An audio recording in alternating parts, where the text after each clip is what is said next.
Hello et bienvenue sur OpenOpal, la chaîne où on aide les personnes qui le souhaitent à construire des organisations avec des modèles alternatifs à celui de la pyramide. Aujourd'hui, la question qui nous a été posée est comment est-ce qu'on peut faire pour faire de l'Opal dans une toute petite structure, quand on est 2 ou 3 ? En d'autres termes, comment partir du bon pied et comment être sûr qu'au début, quand on fonde son organisation, on a les bonnes bases pour pouvoir faire de l'Opal ensuite quand elle sera éventuellement amenée à grandir.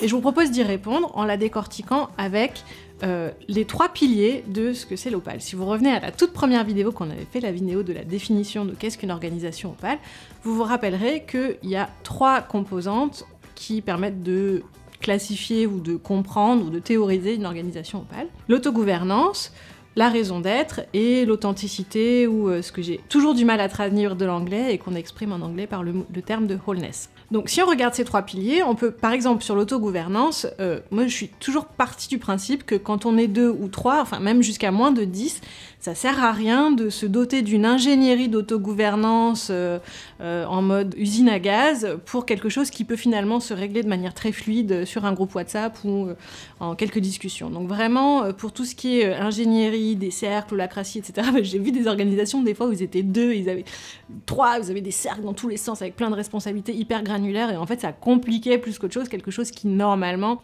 devait être complètement fluide dès le début. Donc pour ce qui est de la partie autogouvernance, simplifiez au maximum et dotez-vous de 2 types de réunions ou de rituels, selon le terme que vous aimez le mieux, pour pouvoir rythmer la vie de votre projet. Donc le premier type, c'est des réunions opérationnelles, vraiment sur la définition de la répartition des tâches et qui fait quoi au quotidien, et cela je vous encourage à le faire 2 fois par semaine, une petite réunion d'une demi-heure en visio, ça marche très bien quand on est 2 pour... c'est ce que je vis en ce moment, quand on est 2 pour faire avancer un projet, ça suffit largement. Et vous pouvez rajouter à ça, et c'est quelque chose que je vous encourage vraiment à faire, un temps plus méta, 1 fois par mois, d'1 heure, 1 heure et demie, où là, ce que j'entends par méta, c'est la réflexion sur nos propres modes de travail. Donc ça, c'est une très bonne habitude à prendre dans le début d'un projet, c'est-à-dire tous les mois, bon bah voilà, on en est où ? Il y a des tonnes de méthodes, rétro, review, machin, vous prenez celle qui vous plaît le plus, on en est où ? Qu'est-ce qu'on a fait le mois dernier ? Comment ça a été pour moi, qu'est-ce qui a été difficile, à quel moment j'aurais aimé faire plus, à quel moment j'aurais aimé que tu m'aides plus, à quel moment j'aurais aimé faire moins, etc. Et donc avec ces 2 petits temps-là, normalement à 2 ou à 3, ça suffit largement pour ce qui est gérer l'opérationnel et les tâches. Ensuite, il y a la question de la raison d'être, bien évidemment, on aurait dû commencer par ça. La raison d'être, si vous êtes 2 fondateurs, c'est crucial, dès le début, de vous accorder dessus, de prendre un temps en vous faisant accompagner s'il faut. Venez nous voir, on a des tas de gens qui savent faire, faites-vous accompagner s'il y a besoin, mais vraiment prenez le temps de bien définir votre raison d'être et de vous aligner dessus pour être sûr que c'est clair ce pourquoi vous êtes là, même éventuellement clarifier des légères divergences pour pouvoir enrichir la raison d'être et le projet des sensibilités de l'un et de l'autre, mais c'est vraiment quelque chose à faire. Et je vous encourage à aller à un degré de granularité supplémentaire, parce que souvent la raison d'être ne suffit pas, en tout cas c'est ce que j'ai observé, et d'utiliser le framework, le cadre de travail de Simon Sinek sur le why, how, what.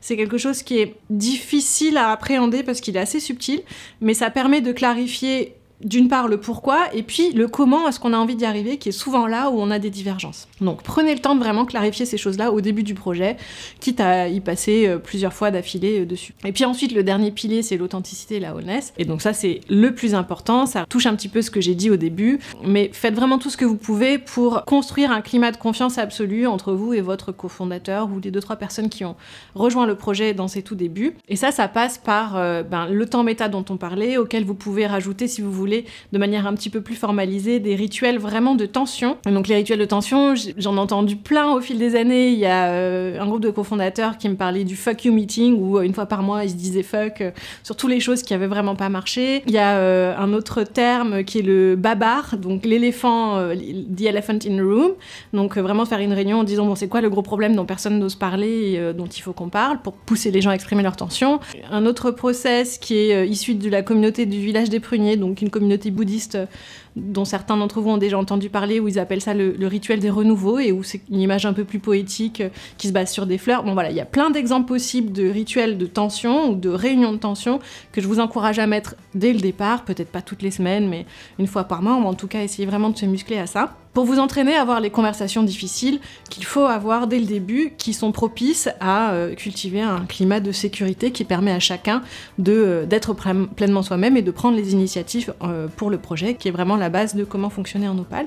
Et donc vous pouvez aussi vous former à la CNV, je vous renvoie sur une vidéo qu'on avait faite dans le passé, dans la première saison, sur le sujet. Mais donc, si je récapitule, si on prend les 3 piliers de l'Opale, comment faire quand on n'est que 2 ou que 3 ? Première chose, la raison d'être, clarifier, aligner et descendre d'un degré de granularité. Deuxième chose, l'autogouvernance. On simplifie, il n'y a pas besoin d'une organisation en cercle. Et la dernière chose, on est proactif sur la culture d'inclusion, l'authenticité et le fait d'exprimer ses tensions au fur et à mesure qu'elles émergent. Voilà, j'espère que ça vous aura aidé. Si ça vous a plu, le petit pouce, l'abonnement, c'est vraiment ce qui nous aide à pouvoir faire grandir la chaîne et faire grandir notre projet. On a aussi plein d'initiatives, si vous souhaitez nous rejoindre, il suffit de nous mettre un petit mail ou d'en parler à votre RH pour qu'elle nous fasse venir, ou de lire des bouquins, ou simplement d'implémenter en vous appuyant sur toutes les ressources qu'on a mis à votre disposition.